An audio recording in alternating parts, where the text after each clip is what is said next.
ज्यावेळेस मी माझ्या घरच्यांना म्हणले होते की मी पुण्याला राहायला चालले, त्यावेळेस मला ते म्हणले होते की तुझा हा निर्णय आज न उद्या चुकीचा ठरण. तर तो कशामुळं, तर चला मी तुम्हाला सांगते. घरातले मोठ्या माणसांचं आपण ऐकलं पाहिजे, कारण की आपल्यापेक्षा अनुभव जास्त त्यांना आहे, आपल्यापेक्षा उन्हाळे त्यांनी जास्त खाल्लेले. पण तुम्हाला एक सांगू का, मी जर हा पाऊल उचलला ना पुण्याला राहायला यायचा, तर एवढ्या सहजासहजी आणि एवढा असा निर्णय बरं का, मी सगळा मागचा पुढचा विचार करूनच हा पाऊल उचललेला आहे बरं का.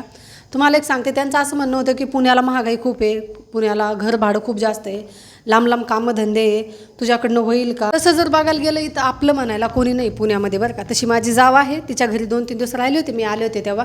पण शेवटी पुणे मुंबई सिटीमध्ये सगळ्यांना आपलं आपलं पडलेले असते, बरोबर आहे का नाही, इथलच्या महागाईच्या हिशोबाने बरं का.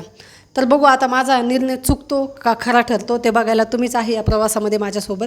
तर हे बघा आळंदीचा परिसर, इतकं छान वातावरण आहे, तुम्हाला सांगते खरंच भाग्य लागतं बरं का आळंदीमध्ये राहायला यायचा.